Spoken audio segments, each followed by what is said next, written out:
Hey, y'all. Welcome back to the Black Girl Who Reads. This is Tony. So, welcome to the podcast. On today, we're going to be reading, continuing on with the Christmas Carol, but this is stave number 4. And I know the word stave is in Charles Dickens' book. That's how he separates chapters. Instead of saying chapters, he says stave. So, it's stave number 4 or chapter number 4. So we're about to go ahead and get into this, but I do just want to remind you all that if you love, of course, hearing the oral books and me reading the books to you all, that kind of thing, please be sure to subscribe to the channel. And of course, let a friend know too. So like I said, y'all, let's go ahead and get into this. This is stave 4, the last of the spirits. So this should be interesting, I'm pretty sure, y'all. The phantom slowly, gravely, silently approached. When it came near him, Scrooge bent down upon his knee.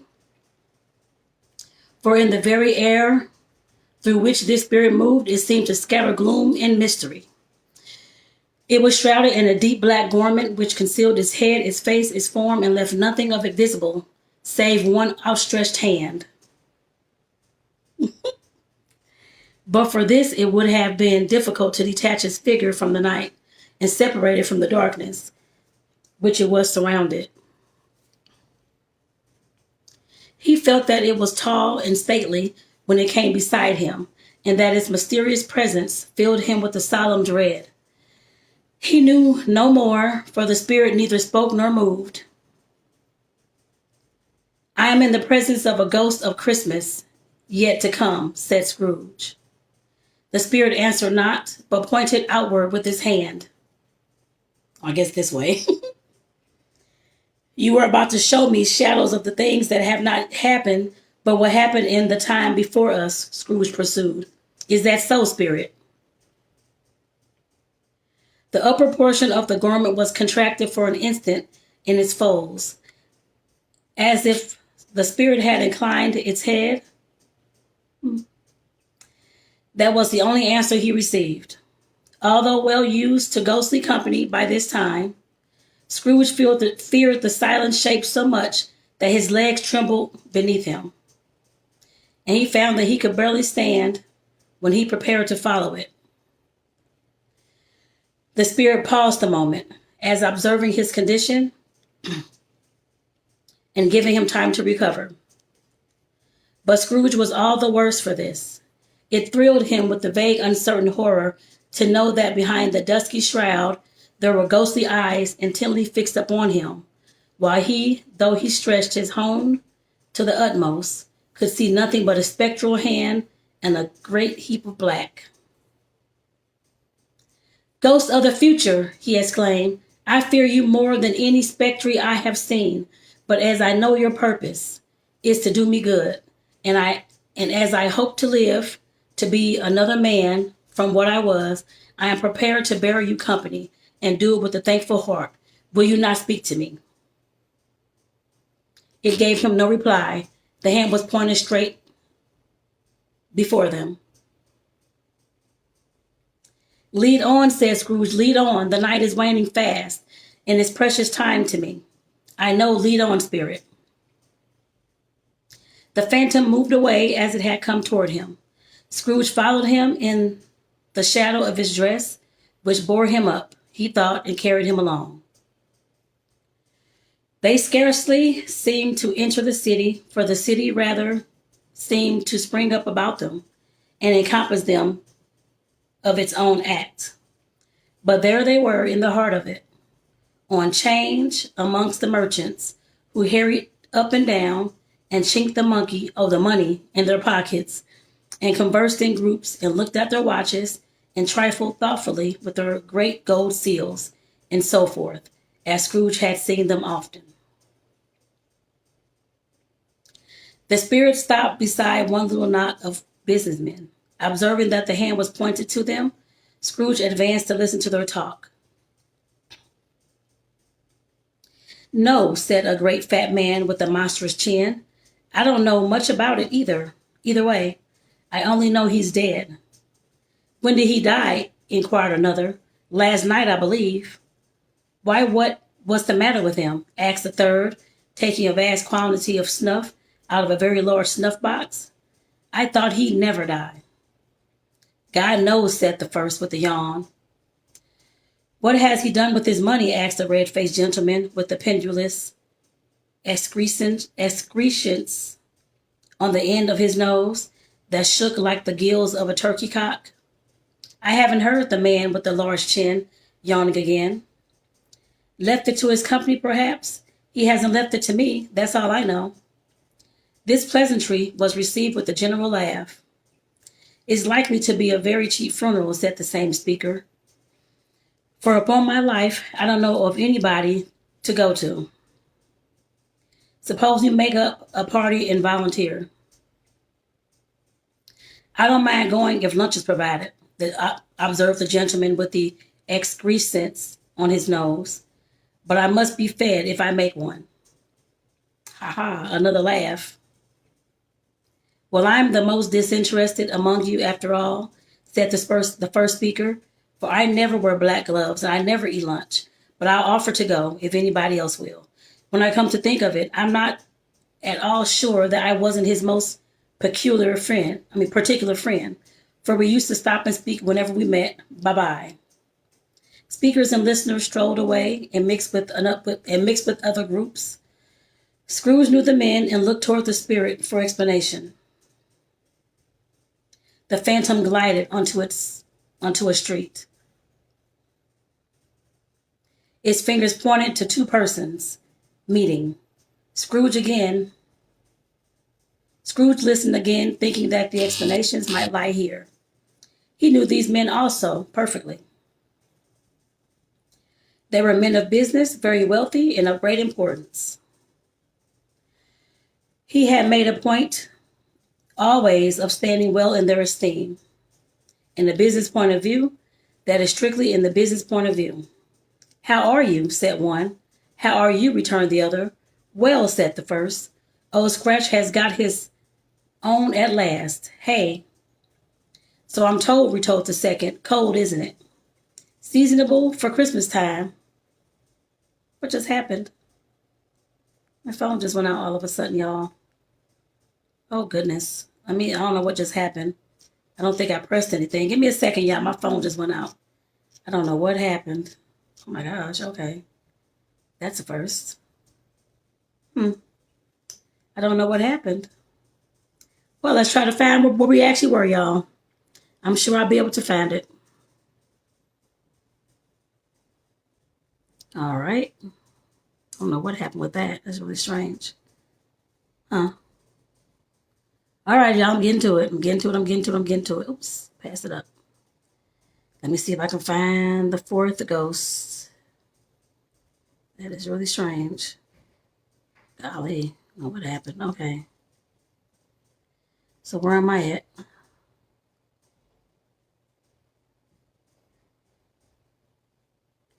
I know I'm past this. Let me see. You just read that. You read that. Okay. He knew these men also perfectly. They were men of business, very wealthy and of great importance. He had made a point of always standing well in their esteem. In a business point of view, that is strictly in a business point of view. How are you? Said one. How are you? Returned the other. Well, said the first. Old Scratch's head got his own at last, hey? So I'm told, returned the second. Cold, isn't it? Seasonable for Christmas time, you're not a skater, I suppose. No, something else to think of. Good morning. Not another word. That was their meeting, their conversation, and their parting.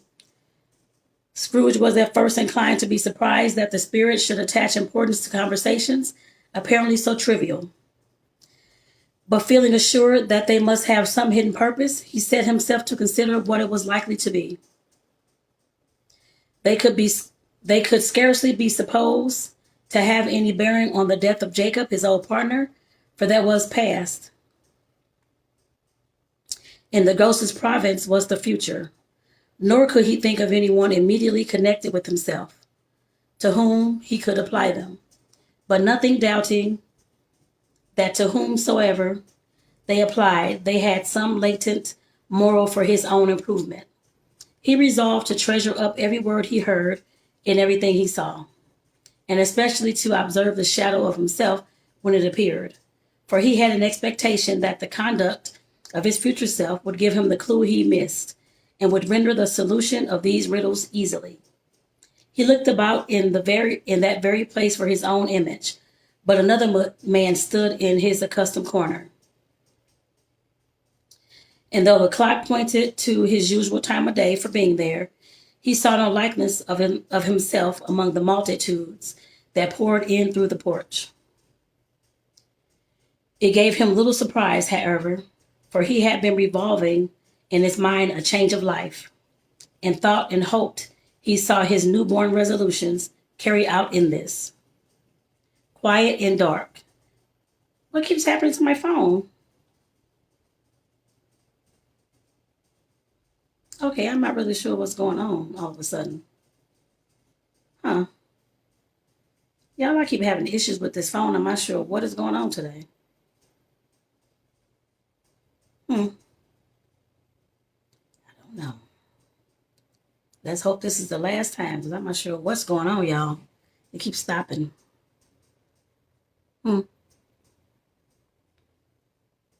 Wow. Okay, let me try this again.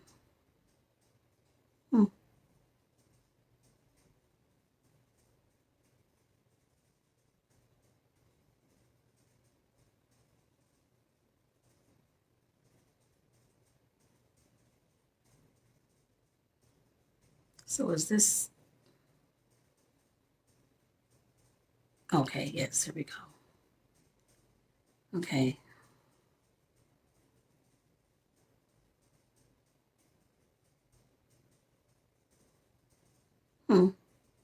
He looked about in that very place for his own image, but another man stood in his accustomed corner, and though the clock pointed to his usual time of day for being there, he saw no likeness of himself among the multitudes that poured in through the porch. It gave him little surprise, however, for he had been revolving in his mind a change of life, and thought and hoped he saw the newborn resolutions carried out in this. Quiet and dark, beside him stood the phantom with his outstretched hand. When he roused himself from his thoughtful quest, he fancied from the turn of the hand in his situation, in reference to himself, that the unseen eyes were looking at him keenly. It made him shudder and feel very cold. They left the busy scene and went into an obscure part of the town where Scrooge had never penetrated before, although he recognized its situation and its bad repute. The ways were foul and narrow, the shops and houses wretched, and people half naked, drunken, slipshod, ugly. Alleys and archways, like so many cesspools, disgorged their offences of smell and dirt and life upon the straggling streets. And the whole quarter reeked with crime, with filth and misery. Far in this den of infamous resort, there was a low-browed, beetling shop below a penthouse roof where iron, old rags, bottles, bones, and greasy offal were bought. Upon the floor within were piled up heaps of rusty keys, nails, chains, hinges, files, scales, weights, and refuse iron of all kinds. Seekers that flew would like to scrutinize were bred and hidden in the mountains of unseemly rags, masses of corrupted fat, and sepulchres of bones. Sitting in among the wares he dealt in by a charcoal stove made of old bricks was a gray-haired rascal nearly 70 years of age who had screened himself from the cold air without by a frosty curtaining of miscellaneous tatters, hung up on a line, and smoked his pipe in all the luxury of calm retirement. Scrooge and the Phantom came into the presence of this man just as a woman with a heavy bundle slunk into the shop. But she had scarcely entered when another woman, similarly laden, came in too, and she was closely followed by a man in faded black who was no less startled by the sight of them than they had been upon the recognition of each other. After a short period of blank astonishment in which the old man with the pipe had joined them, they all three burst into a laugh. Let the charwoman alone to be the first, cried she who had entered first. Let the laundress alone to be the second, and let the undertaker's man alone to be the third. Look here, old Joe, here's a chance. If we haven't all three met here without meaning it. You couldn't have met in a better place, said Joe, removing his pipe from his mouth. Come into the parlor. You were made free of it long ago, you know, and the other two ain't strangers. Stop till I shut the door of the shop. Ah, how it shrieks. There ain't such a rusty bit of metal in the place as its own hinges, I believe. And I'm sure there's no such old bones here as mine. Ha ha. We're all suitable to our calling. We're well matched. Come into the parlor. Come into the parlor. The parlor was the space behind the screen of rags. The old man raked the fire together with an old stair rod, and having trimmed his smoky lamp, for it was night, with the stem of his pipe, put it in his mouth again. While he did this, the woman who had already spoken threw her bundle on the floor and sat down in a flaunting manner on a stool, crossing her elbows on her knees and looking with a bold defiance at the other two. What odds, then? What odds, Miss Dilber? Said the woman. Every person has a right to take care of themselves. He always did. That's true indeed, said the laundress. No man more so. Why then don't stand staring as if you were afraid, woman? Who's the wiser? We're not going to pick holes in each other's coats, I suppose. No, indeed, said Miss Dilber and the man together. We should hope not. Very well, then, cried the woman. That's enough. Who's the worse for the loss of a few things like these? Not a dead man, I suppose. No, indeed, Miss Dilber, laughing. Uh-oh. If he wanted to keep him after he was dead, a wicked old screw, pursued the woman, why wasn't he natural in his lifetime? If he had been, he'd have had somebody to look after him when he was struck with death, instead of lying gasping out his last there alone by himself. It's the truest word that ever was spoke, said Miss Dilber. It's a judgment on him. I wish it was a little heavier judgment, replied the woman. And it should have been. You may depend upon it. Excuse me, if I could have laid my hands on anything else. Open that bundle, old Joe, and let me know the value of it. Speak out plain. I'm not afraid to be the first, nor afraid for them to see it.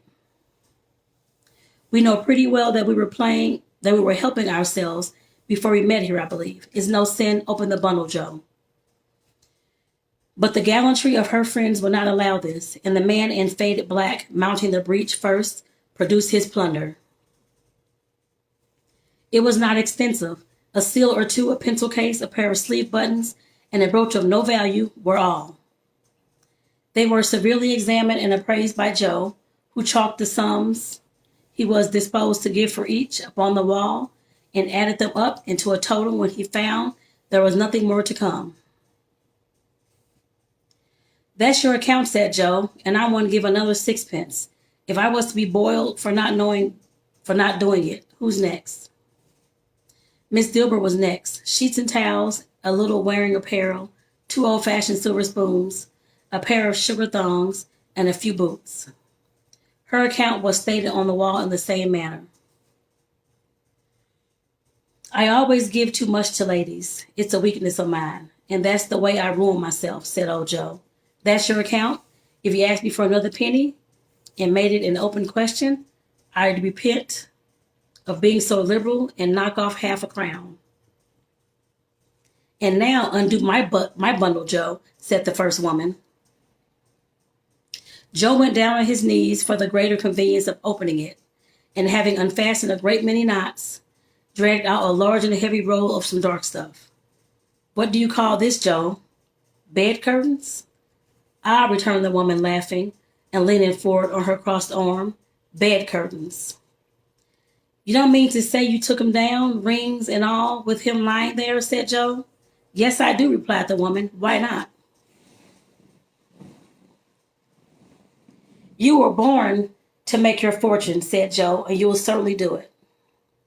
I certainly shan't hold my hand when I can get anything in it by reaching it out. For the sake of such a man as he was, I promise you, Joe, returned the woman coolly. Don't drop that oil up on the blankets now. His blankets? Asked Joe's. Who else do you think? Replied the woman. He isn't likely to take cold without them, I dare say. I hope he didn't die of anything catching. Eh, said old Joe, stopping in his work and looking up. Don't you be afraid of that, returned the woman. I ain't so fond of his company that I'd loiter about him for such things if he did. Ah, you may look through that shirt till your eyes ache, but you won't find a hole in it, nor a threadbare place. It's the best he had, and a fine one too. They'd have wasted it if it hadn't been for me. What do you call wasting of it? Asked Joe. Putting it on him to be buried in, to be sure, replied the woman with a laugh. Somebody was fool enough to do it, but I took it off again. If calico ain't good enough for such a purpose, it isn't good enough for anything. It's quite as becoming to the body. He can't look uglier than he did in that one. Wow. Scrooge listened to this dialogue in horror as they sat groped about their spoil in the scanty light afforded by the old man's lamp. He viewed them with a detestation and disgust, which could hardly have been greater, though they had been obscene demons marketing the corpse itself. Ha ha, laughed the same woman, when old Joe, producing a flannel bag with money in it, told out their several gains upon the ground. This is the end of it, you see. He frightened everyone away from him when he was alive, to profit us when he was dead. Ha ha ha. Spirit, said Scrooge, shuddering from head to foot. I see, I see. The case of this unhappy man might be my own. My life tends that way now. Merciful heaven, what is this? He recoiled in terror, for the scene had changed, and now he almost touched a bed, a bare uncurtained bed, upon which beneath a ragged sheet there lay a something covered up, which though it was dumb, announced itself in awful language.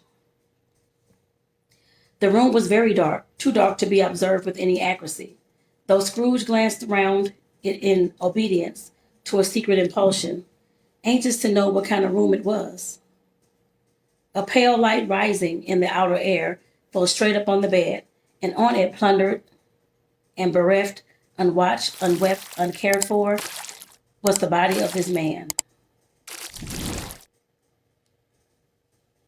Scrooge glanced towards the phantom. Its steady hand was pointed to the head.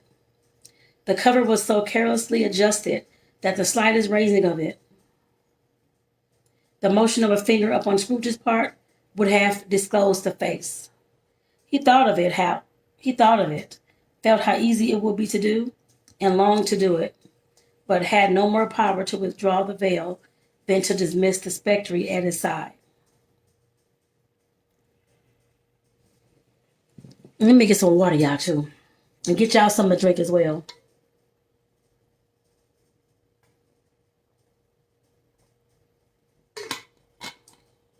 Hope y'all got your tea, your coffee, your soda, your water, whatever else you drink. Make sure you have it, y'all.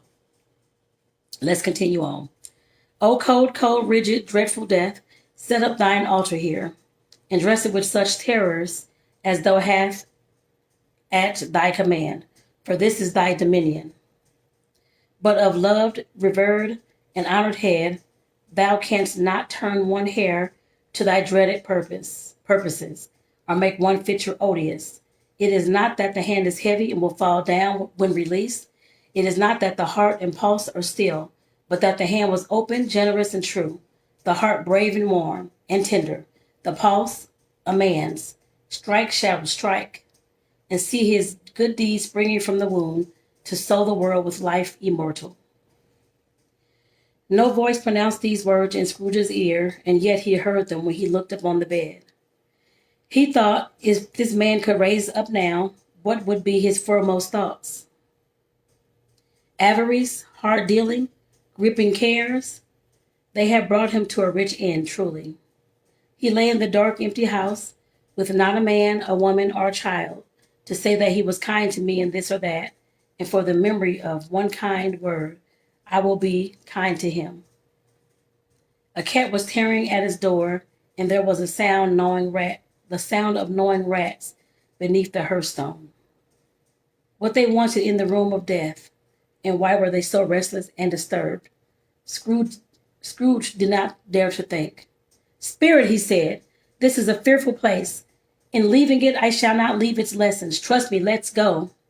Still the ghost pointed with an unmovable finger to the head. I understand you, Scrooge returned, and I would do it if I could, but I have not the power, Spirit. I have not the power. Again, it seemed to look upon him. If there was any person in town who feels emotion caused by this man's death, said Scrooge, quite agonished, show that person to me, Spirit. I beseech you. The Spirit spread its dark robe before him for a moment like a wing, and withdrawing it, revealed a room by daylight where a mother and her children were. She was expecting someone with anxious eagerness, for she walked up and down the room, started at every sound, and looked out from the window, glanced at the clock, tried, but in vain, to work with her needle, and could hardly bear the voices of the children in their play. At length, the long expected knock was heard. She hurried to the door and met her husband, a man whose face was careworn and depressed. Though he was young, there was a remarkable expression in it now, a kind of serious delight of which he felt ashamed and which he struggled to repress. He sat down to the dinner that had been hoarding for him by the fire, in which she asked him faintly what news, which was not until after a long silence he appeared embarrassed how to answer. Is it good, she said, or bad, to help them? Bad, he answered. We are quite ruined? No, there is hope yet, Caroline. If he relents, she said, amazed, there is. Nothing is past hope, if such a miracle has happened. He has past relenting, said her husband. He is dead. She was a mild and patient creature, if her face spoke truth. But she was thankful in her soul to hear it, and she said with clasped hands. She prayed forgiveness the next moment and was sorry. But the first was the emotion of her heart. What the half-drunken woman whom I told you of last night said to me when I tried to see him and obtain a week's delay, and what I thought was a mere excuse to avoid me, turns out to have been quite true. He was not only very ill, but dying then. To whom will our debt be transferred? I don't know, but before that time we shall be ready with the money, and even though we were not, it would be a bad fortune indeed to find so merciless a creditor in his successor. We may sleep tonight with light hearts, Carolyn. Yes, softened it as they would, their hearts were lighter. The children's faces hushed and clustered round to hear what they so little understood, were brighter. And it was a happier house for this man's death. The only emotions that the ghost could show him, caused by the event, was one of pleasure. Let me see some tenderness connected with the death, said Scrooge, or that dark chamber spirit which we just left just now will be ever present to me. The ghost conducted him through several streets familiar to his feet as they went along. Scrooge looked here and there to find himself, but nowhere was he able to be seen. They entered poor Bob Cratchit's house, and the dwelling he had visited before found the mother and children seated around the fire. Quiet, very quiet.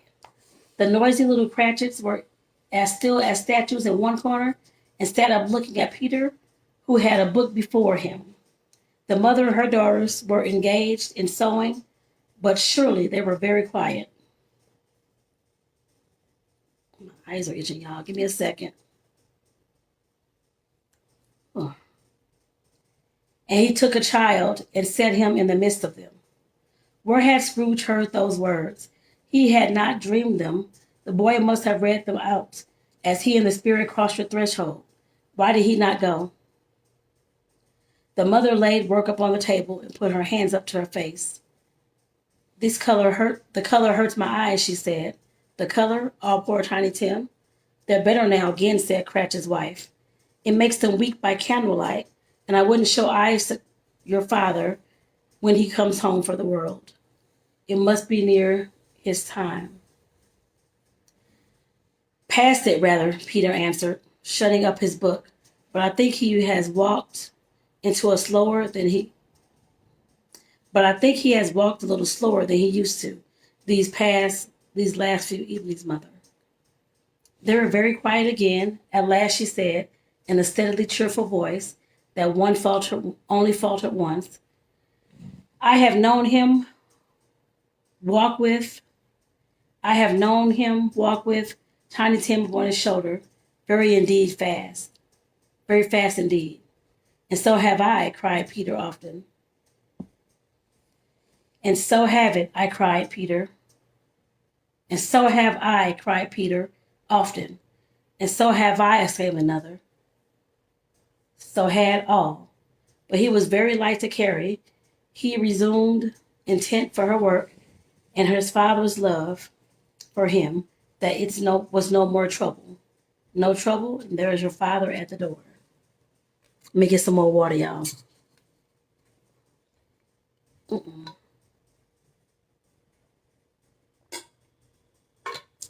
And again, be sure to subscribe to the podcast if you haven't had a chance to. I would greatly appreciate it so other folks can hear this too, y'all. So let me see.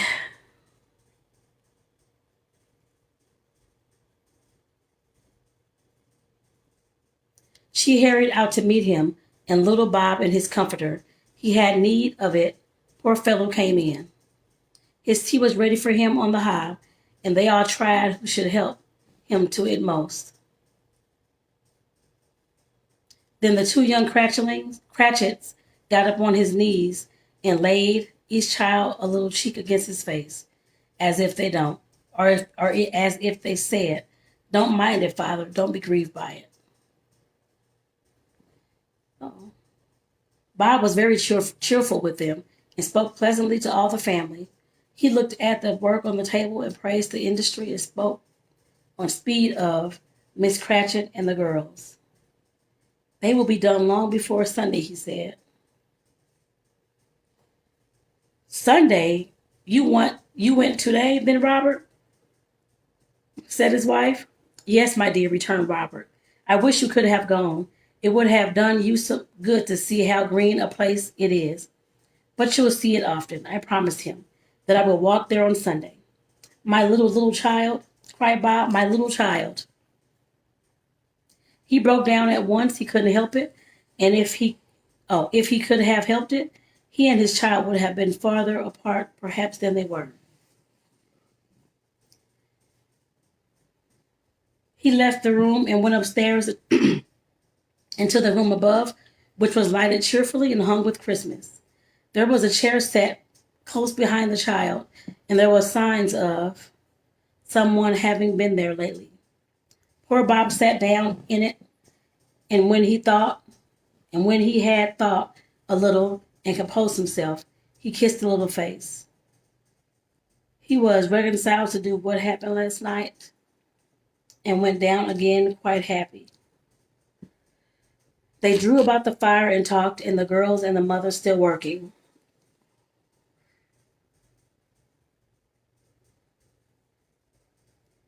Bob told them of the extraordinary kindness of Mr. Scrooge's nephew, whom he had scarcely seen but once, and who, meeting him in the street that day, and seeing that he looked just a little down, said Bob inquired what had happened to distress him. On which Bob said, for he is the pleasantest spoken gentleman you ever heard of. I told him, I am heartily sorry for it, Mr. Cratchit. He said, and heartily sorry for your good wife. By now, he How he ever knew that, I don't know. Knew what, my dear? Why, that you were a good wife, Bob, replied Bob. Everybody knows that, Peter, said Peter. Very well observed, my boy, cried Bob. I hope they do. Heartily sorry, he said, for your good wife.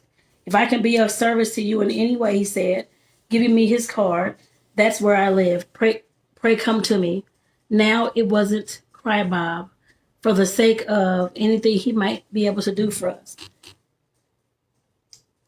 so much as for his kind way, that this was quite delightful. It really seemed as if he had known our Tiny Tim and felt with us. I'm sure he's a good soul, said Miss Cratchit.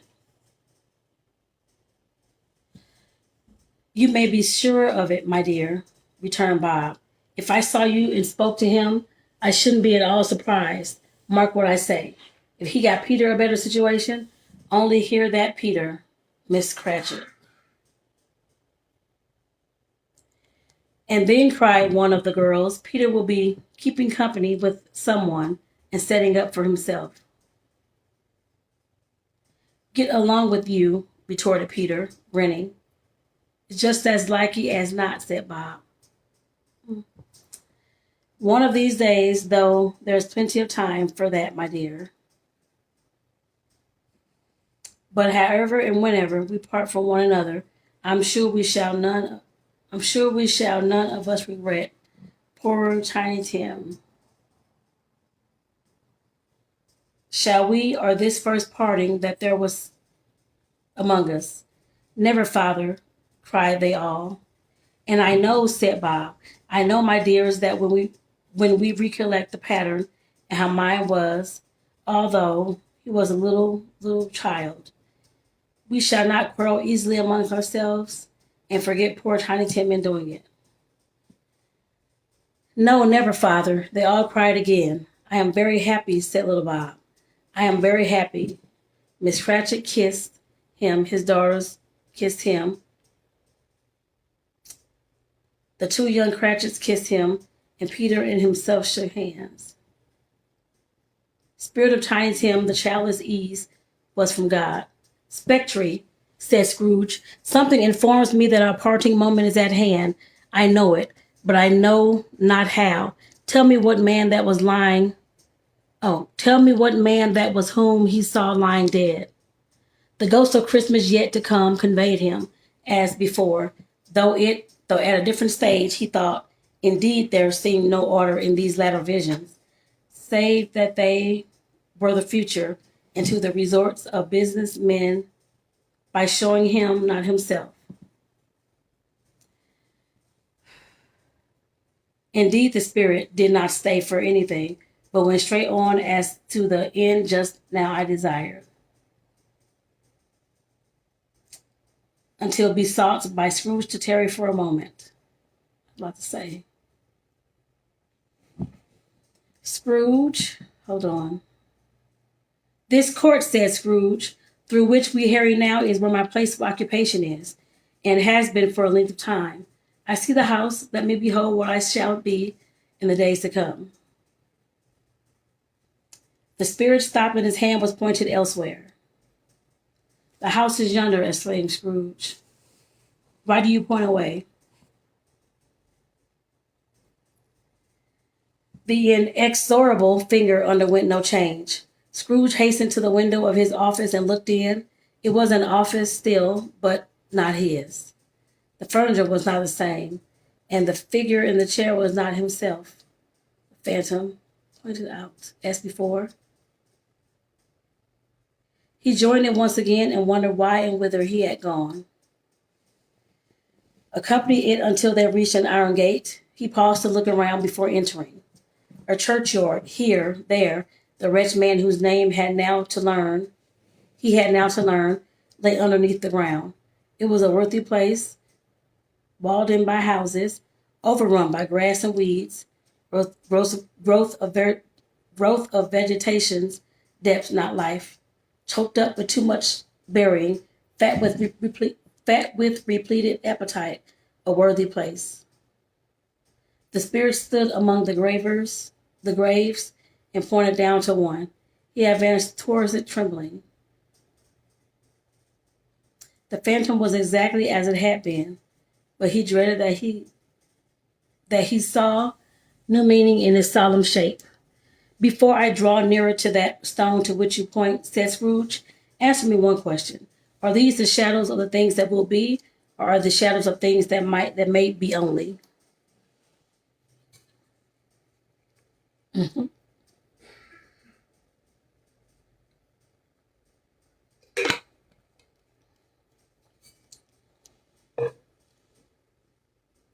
Still the ghost pointed downward to the grave by which it stood. Men's courses will foreshadow certain ends to which, if preserved, men's courses will foreshadow certain ends to which, if persevered in, they must lead, said Scrooge. But if the courses be departed from, the ends will change. So it is thus with that you show me. The spirit was immovable as ever. Scrooge crept towards it, trembling as he went, following the finger, read upon the stone of the neglected grave his own name, Ebenezer Scrooge. If y'all can see that, him standing at the grave. Trying to get it up there for y'all. Think you all can probably see that a little bit.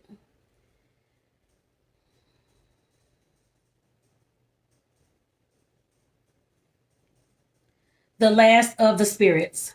Am I the man who lay upon the bed? He cried upon his knees, the finger pointed from the grave to him and back. No, spirit, oh no, no, the finger was still there. Spirit, he cried, tight clutching at his robe, hear me, I am not the man I was. I will not be the man I must have been but for this intercourse. Why show me this if I am past all hope? For the first time, spirit appeared to shake. For the first time, hand appeared to shake. Good spirit, he pursued, as down upon the ground he fell before it. Your nature intercedes me and pities me. Assure me that I yet may change these shadows you have showed me by an altered life. The kind hand trembled. I will honor Christmas in my heart and try to keep it all year. I will live in the past, the present, and the future. The spirits of all three shall strive within me. I will not shut out the lessons that they teach me. Oh, tell me, I may sponge away the writings on this stone. In agony, he caught the spectral hand. It sought to free itself, but he was strong in his entreaty and detained it. The spirit, stronger yet, repulsed him. Holding up his hands in a last prayer to have his fate reversed, he saw an alteration in the phantom's hood and dress. It shrunk, collapsed, and dwindled down into a bedpost. Y'all, that was good, y'all. That's the end of stave number 4. What I got from this was, of course, this was the future ghost coming to show Scrooge what his future could look like if he does not change his ways and change what he's doing and how he's treating people. And according to Scrooge, he will make those changes because he don't want to see himself on that headstone. Even though we all know deep down that our name will be on the headstone one day. But Scrooge wasn't ready to see that right then at that moment. But he had to. Excuse me. And like I said, some things we're shown too that we don't want to see, but make us change courses in life as well. Whether it's become nicer, whether it's to be more empathetic, whether it's be more compassionate, whatever it is. At some point, we get those kind of glimpses too. That it may not be a ghost like this on Christmas Carol, but we definitely get that through other people when we're interacting and having relations with them and those types of things. Like I said, I definitely really enjoyed this, the last ghost appearance. Because like I said, that can be our future too, y'all.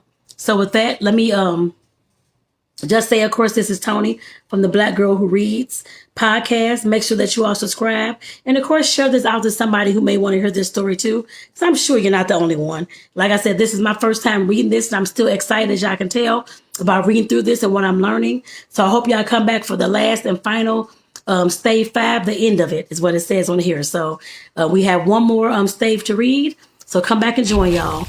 And again, make sure you subscribe. Have a great one. Peace out.